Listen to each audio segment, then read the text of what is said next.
अब सबके जैसा जो कलर हो गया जन्म से हो गया, और जब जैसा बदलना हुआ हो गया, क्या अब हम उसमें राग द्वेष करते रहे कि नहीं जरा मैं थोड़ा और गोरा होता, जरा मैं काला नहीं होता, मैं ऐसा होता, मैं ऐसा होता, क्यों है?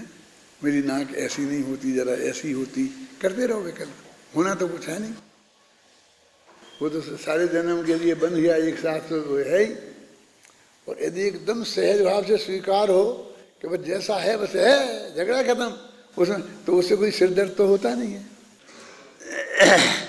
जीव और शरीर रूप पुद्गलों के बंध रूप मनुष्य आदि पर्याय असमान जाति द्रव्य पर्याय हैं, क्योंकि जीव और पुद्गलों की जाति एक नहीं है। जीव चेतन जाति का है और पुद्गल जड़ जाति का है, परंतु सभी पुद्गल एक ही जड़ जाति के हैं, अतः जड़ परमाणुओं का पिंड स्कंद समान जाति द्रव्य पर्याय है। गुण पर्याय तो प्रत्येक द्रव्य के गुणों में होने वाले प्रति समय के परिणमन को कहते हैं।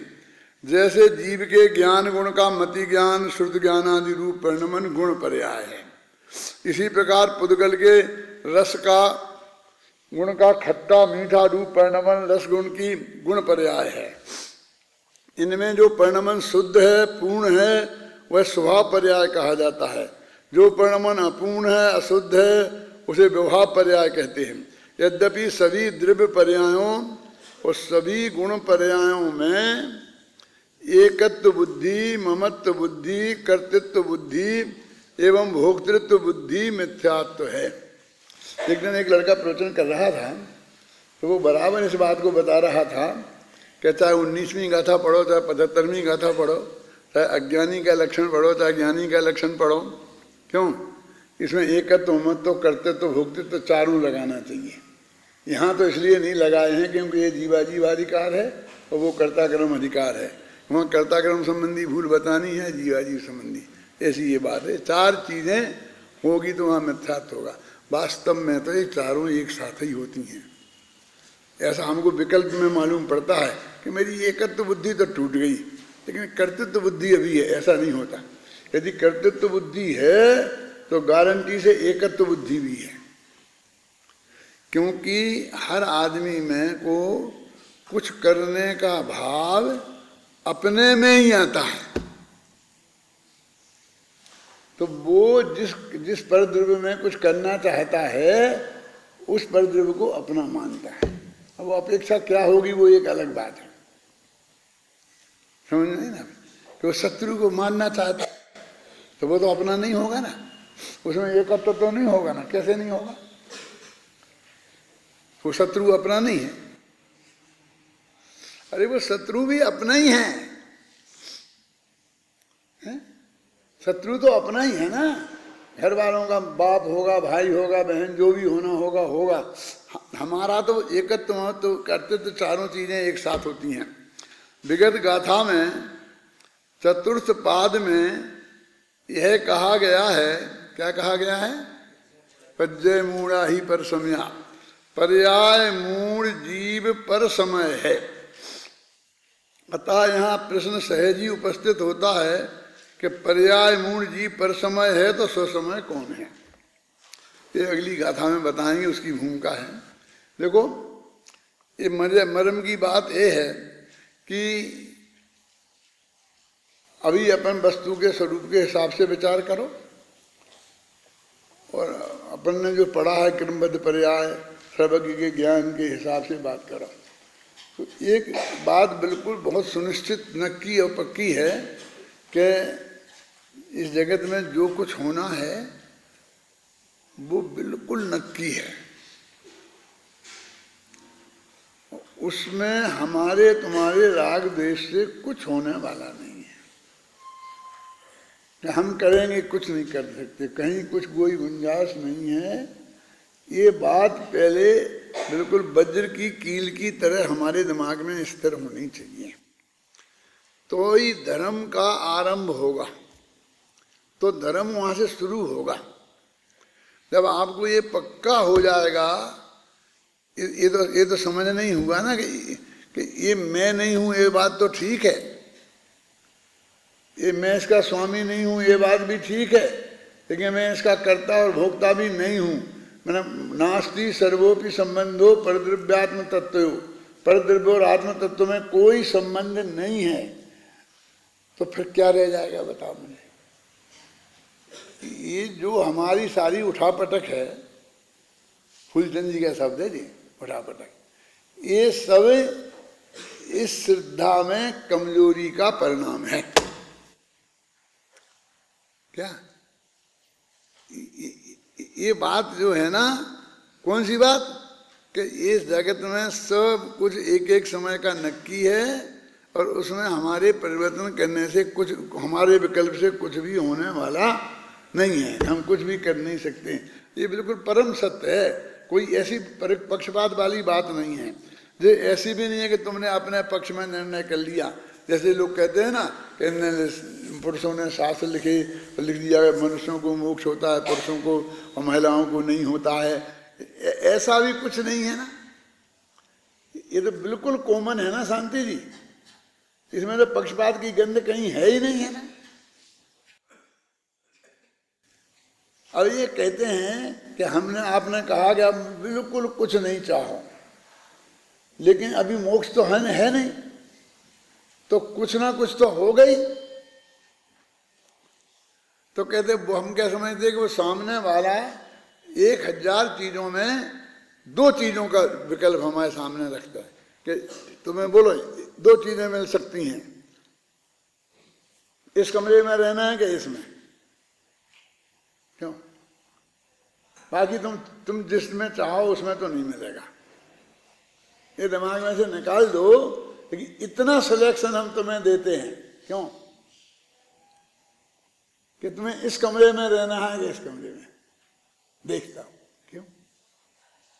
क्यों देखना, क्या देखना है, करो ना डिसीजन जल्दी।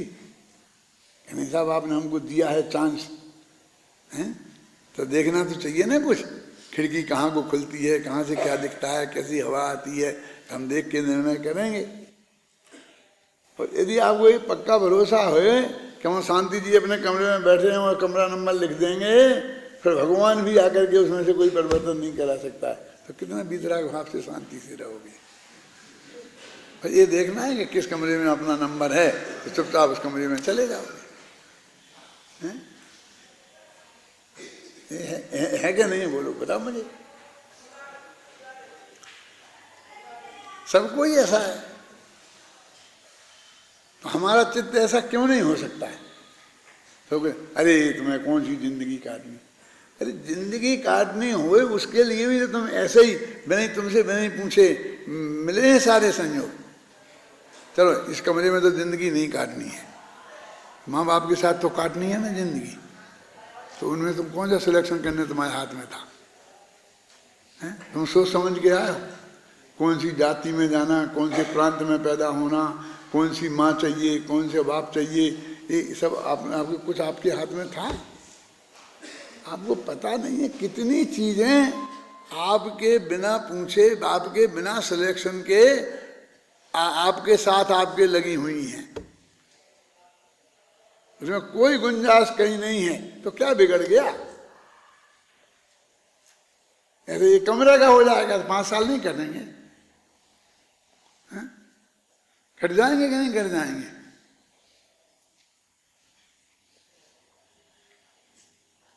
माने सारे संयोगों के प्रति हमारी ऐसी बुद्धि नहीं हो सकती है, पर ये ऐसी बुद्धि होना वो वस्तु स्वरूप के अनुकूल है कि प्रतिकूल, अनुकूल है ना, तो इसलिए अनंत आनंद की देने वाली है। ऐसे आदमी को कौन दुखी कर सकता है, किसको, कि जिसको जो है वो ही स्वीकृत है, उसमें अच्छे बुरे का सवाल ही नहीं है। वस्तु के स्वरूप में अच्छा बुरा कुछ होता ही नहीं है, बस जो है वो है बस। क्या ये कथा का पूरा हो गया है, अभी अपन पढ़ते हैं टीका।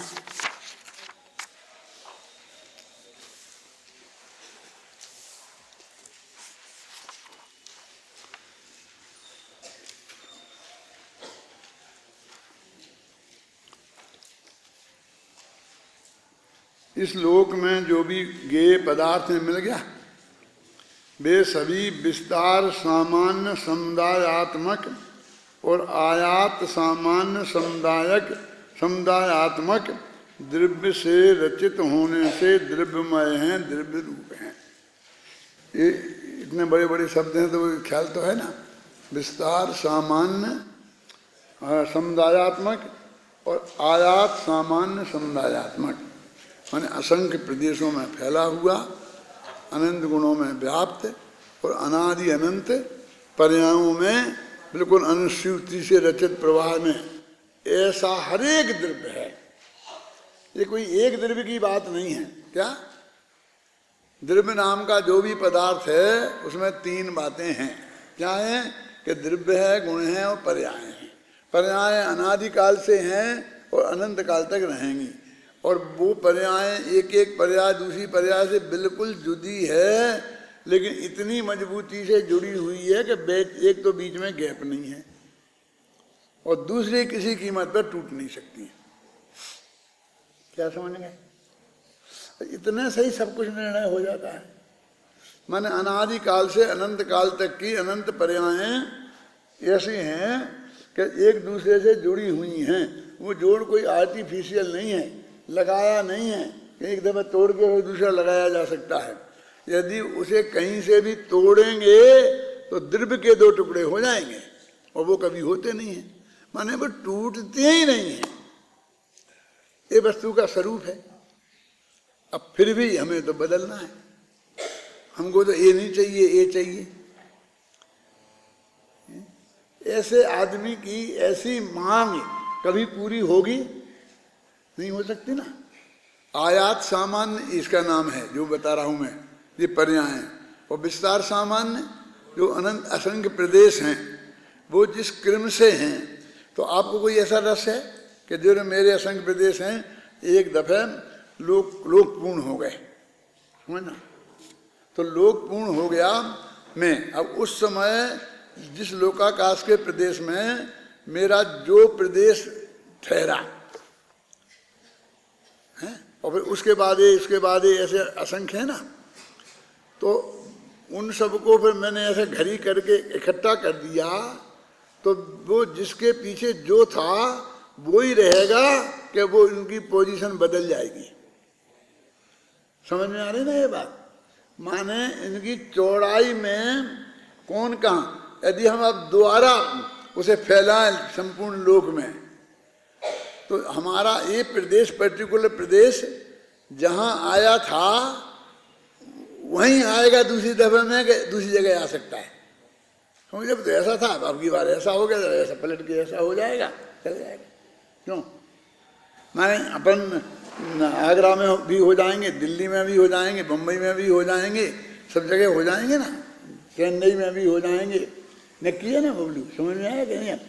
अब जब वो हमारा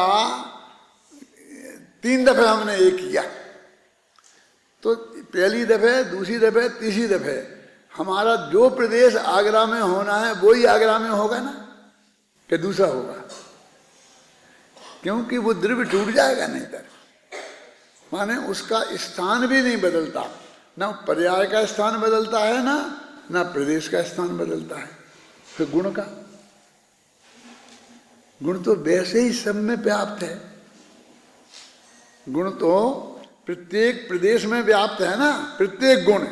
इसलिए वो कहाँ रहेगा और कहाँ नहीं रहेगा का सवाल ही नहीं है। लोक पूर्ण प्रदेश फैल गए तो हमारा ज्ञान भी लोक पूर्ण फैल गया, सुख भी लोक पूर्ण हो गया, सारे अनंत गुण लोक पूर्ण हो गए कि नहीं हो गए? बोलिए। अब उनमें भी कोई बदल, ज्ञान गुण दर्शन हो जाएगा, दर्शन ज्ञान, उनका भी स्थान बदलने का कोई बात ही नहीं रही।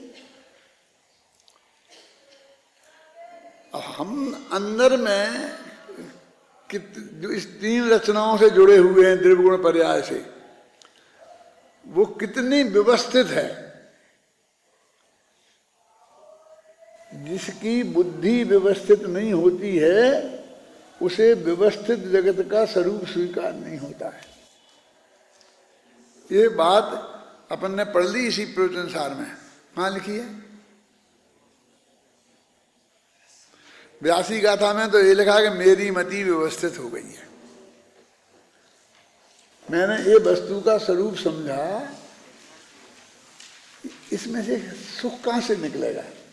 अरे वस्तु तेरी बुद्धि व्यवस्थित हो जाएगी तो उसमें जो तूफान खड़े होते हैं, वे तूफान खड़े नहीं होंगे ना, तो अनंत सुख हो जाएगा कि नहीं हो जाएगा? बोलिए। आप पूर्ण समझ में है ना? ये करने के अनंत विकल्प खड़े होते हैं, वे अनंत विकल्प खत्म होंगे कि नहीं होंगे? कि मतलब अकेली वो पर्याय नहीं, प्रदेश भी जहां उसका स्थान है वो उसी स्थान पर रहेगा, कभी टूट नहीं सकता। तो प्रदेशों से भी अटूट है और पर्यायों से भी अटूट है, और गुणों से तो अटूट होने का सवाल ही नहीं है, क्योंकि वो तो प्रत्येक प्रदेश में है और प्रत्येक पर्याय में है। अनादि काल से लेकर अनंत काल तक जितनी भी पर्याय होंगी तो ज्ञान गुण उसमें रहेगा कि नहीं रहेगा? ज्ञान गुण की कोई ना कोई एक पर्याय उसमें होगी, कोई ना कोई। बस यहां से फिर गड़बड़ शुरू हो जाती है, कोई ना कोई नहीं, जो वहां होना सुनिश्चित है वो ही पर्याय। फिर समझ में आया ना? वस्तु का स्वरूप है ये कोई गप्पे नहीं है। आज वे उपाध्याय वाले विद्यार्थी नहीं है ना, तो मुझे मिल गया थोड़ा मौका, थोड़ा उनका विकल्प रहता है, हैं? तो आज पढ़ के अपन निपटा लेते हैं, चलो जल्दी जल्दी पढ़ लो। एकमात्र द्रव्य जिसका आश्रय है, ऐसे विस्तार विशेष स्वरूप गुणों से रचित होने से द्रव्य गुणात्मक हैं, और आयत विशेष स्वरूप पर्यायों उपयुक्त द्रव्यों और गुणों से रचित होने से द्रव्यात्मक भी हैं और गुणात्मक भी हैं। यह अनेक द्रव्यात्मक एकता की प्रतिपत्ति, अनेक द्रव्य जहां एक मालूम पड़े हैं, हुए नहीं है, अनेक द्रव्यों में एकता की प्रतिपत्ति हो, समझ गए ना? उसका जो कारणभूत द्रव्य पर्याय हैं, द्रव्य पर्याय माने मनुष्य हो गया, मैं देव हो गया, तो ये एकत्व की प्रतिपत्ति इकट्ठी हुई नहीं है, दो परमाणु मिले नहीं है, अनंत पुद्गल परमाणु भी मिले नहीं है, आत्मा भी उनके साथ मिला नहीं है। पुद्गल परमाणु कदाचित मिल भी गए हो, कदाचित माने एक अपेक्षा से स्कंद होते ना वो, लेकिन आत्मा तो किसी कीमत पे ही नहीं मिला है। वो आकाश के जो इतने प्रदेश हैं ना, पर उन सब प्रदेशों में आत्मा के भी प्रदेश हैं और पुद्गल के भी प्रदेश हैं, पर इतना संबंध है। इसका नाम क्या है शास्त्रीय भाषा में? एक क्षेत्रावगाह संबंध। बस ये दोनों एक क्षेत्र में रहते हैं, इससे ज्यादा नहीं है। तो फिर साहब, लेकिन इतना नक्की है कि वो जितना आयु कर्म बंधा होगा ना, तो इसमें इन आत्मा के इन प्रदेशों में और उन पुद्गल के उन परमाणुओं में उन दोनों का एक क्षेत्र रहेगा। तुम बंधे बंधे होंगे भी, वो भी कर्म की वजह से अपन कहने में आ जाता है, वो तो अनादि से ही नक्की है। वो सारी कर्म फिलोसफी जीरो हो जाती है, और फिर बाद में क्या कि होएगी तो हो जाएगी, बन जाएंगे कर्म। कि साहब जब हमें मोक्ष जाना है तो उस कर्म का नाश नहीं करना पड़ेगा, तो हो जाएगा। कि कैसे हो जाएगा? वैसे ही कुछ करना नहीं पड़ेगा, कि कुछ करना पड़ेगा तो वो हो जाएगा। आप समझ में नहीं ना मेरे कहने का मतलब? उसमें क्या दिक्कत है? जिस होने पूर्वक जो होना है वो सब नक्की है। असंख्य प्रदेश, इनमें कोई परिवर्तन होने वाला नहीं है। ख्याल में है ना? अनेक द्रव्यात्म एकता की प्रतिपत्ति हो रही। ये मनुष्य एक है, ऐसा एक में एक कुछ नहीं हुआ है। सब जो अंदर में अलग अलग हैं वो सब है। बैंक में अपन सब पैसा जमा कराया है, तो सब एक में गड्ढा वड्ढ हो गया ना, उसी तिजोरी में सब रखते गए। और फिर वो तो चले गए दिल्ली, और फिर वो कहाँ खर्च हो गए पता नहीं। अब अपना सारा पैसा मिला, वो मिक्सचर हो गया ना, अब कैसे निकलेगा? ये निकलना है तो निकल आता है। देखो आपको कभी विकल्प ही नहीं आता है कि उसमें मिल गया था, सब ऐसा हो गया था, अब उसका क्या होगा। कि आगे मुंबई में गए कुछ लोग, उन्होंने वो एक ATM तोड़ डाला, उसमें से 10 करोड़ रुपया निकल गए, मेरे रुपयों का क्या होगा। आपको विकल्प ही नहीं आता। क्यों नहीं आता ना? क्योंकि आप जानते हैं मेरा सुरक्षित है, मेरा कुछ नहीं होता। अणुबम गिरेगा तो क्या हो जाएगा कि सारी दुनिया बर्बाद हो जाएगी। क्यों? अपन ने तो बालबोध पाठमाला में ये बात लिखी है। कहाँ लिखी? वो लड़का कहता है ना कि पापा आज मैंने सुना था कि अणुबम बन गए हैं कि वे गिरेंगे तो सारी दुनिया नष्ट हो जाएगी। तो क्या सारी दुनिया नष्ट होती है क्या? कुछ कोई एक परमाणु नष्ट होने वाला नहीं है। कभी नहीं, जो ऐसा जब स्मारक ऐसा बना है ना, तो ये ऐसा नहीं रहेगा। ये सब लोग मिट्टी का ढेर जैसा हो जाएगा, एक पहाड़ी जैसा। क्यों? ये हो जाएगा ना अणुबम गिरने से। कि नहीं बेटा, नहीं होगा। तो क्या होगा? जैसा होना है उसे वैसा ही होगा। क्यों? देखो, मैं बहुत खतरनाक बात कहता हूँ ये, कह दो। मैं कहूँगी 12 साल बाद ये पूरा गिर के एक ऐसा ढेर पहाड़ी बन जाएगी। क्यों? क्या भक्ति हो? लेकिन सौधर में इंद्र की बनाई हुई द्वारका नगरी ऐसी इतनी कितनी बढ़िया थी। क्यों?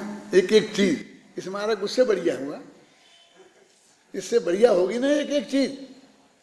और भगवान ने कई भरी सभा में कि एक 12 वर्ष बाद बिल्कुल खत्म हो जाएगी। मैं तो इस पे आश्चर्य होता है कि बलदेव ने कृष्ण मालूम क्या पूछा था, कल बताया था है यार किसी को, शायद कल परसों मैंने कहा था। मुझे घूमता रहता मेरे दिमाग में कि जो विक्रिया से बनाई जाती हैं नगरियां, वे एक ना एक दिन खत्म होती हैं। खत्म तो सभी होती हैं एक ना एक दिन, लेकिन वो एकदम एक साथ एकदम साफ हो जाए मैदान। क्यों? समझ गए ना? कल संभूषण था यहाँ पर, धमाधम कितना बढ़िया था, और एकदम आज जमीन है, कुछ नहीं है। ऐसा पंचकल्याण हो रहा था, इतना हजारों लोग थे, ऐसा था ऐसा, और आज बिल्कुल खाली पड़ा है वहाँ। ऐसा हो जाता ना, तो ऐसा एक होता है खत्म। तो ये कब खत्म होगा? तेरे को क्या तकलीफ हो रही? भगवान को कहना चाहिए था कि तेरे को क्या तकलीफ हो रही? ऐसा बना है तो बना रहने दो ना।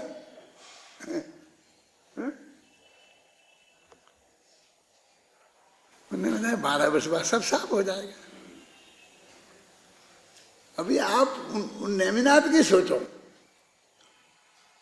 कि उन्हें वो सब दिख रहा था। 12 वर्ष बाद किसका क्या होगा सब दिख रहा था ना, बिल्कुल एकदम। जो सारे रिश्तेदार थे उनके भी सब बोल करके कि एक एक व्यक्ति का क्या होगा, मकान का क्या होगा, जगह का क्या होगा, वो सब चीज साफ दिख रही थी उन्हें। क्यों? अब इतना बड़ा विनाश दिख रहा था उनके ज्ञान में, इतना स्पष्ट, तो कितने दुखी हो गए होंगे। क्यों? बोलो, अनंत सुख में थोड़ी कमी आ गई होगी? नहीं हुए? अब तुम्हें बनना है केवल ज्ञानी, समझ लो होगा, ऐसा होगा। वो सारा नाश होता हुआ दिखेगा। वो क्या 12 वर्ष बाद, 50 वर्ष बाद, 100 वर्ष बाद, उस दूरी, उस ज्ञान में दूरी नहीं होती। समझ में है क्या? वो होने में दूरी होती है, लेकिन तुम्हारे ज्ञान में दूरी नहीं होती। 1000 वर्ष बाद का भी उतना ही क्लियर दिखाई देता है। समझ में आया कि नहीं आई कि नहीं? है ताकत तुम्हें देखने की। मुझे बोलने नहीं देंगे, मुझे कहने नहीं देंगे। अब मुझे आज का पता नहीं है, बोल दिया। लेकिन फैक्ट है इसका, तो जो होना नक्की होगा वो ही होगा। मेरे कहने से कुछ होने वाला नहीं है, मैं नेमिनाथ नहीं हूँ, घबराना नहीं। उनका आत्मा बिल्कुल अलग है और मेरा आत्मा बिल्कुल अलग है।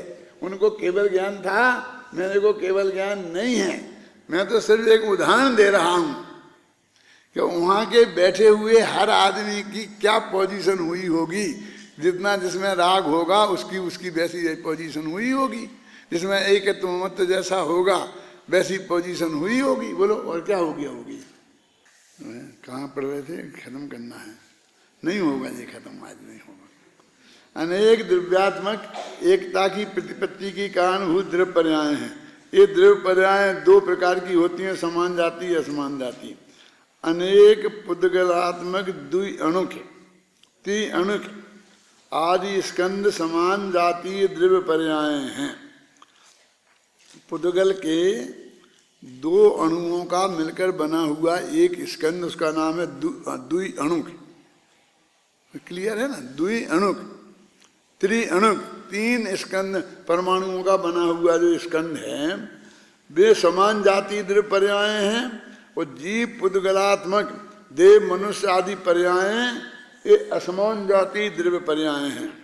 सभी द्रव्यों के अपने अपने अगुर लघुत्व गुणों के द्वारा प्रति समय प्रकट होने वाली स्थान पतित हानि वृद्धि रूप अनेकत्व की अनुभूति स्वभाव पर्याय हैं।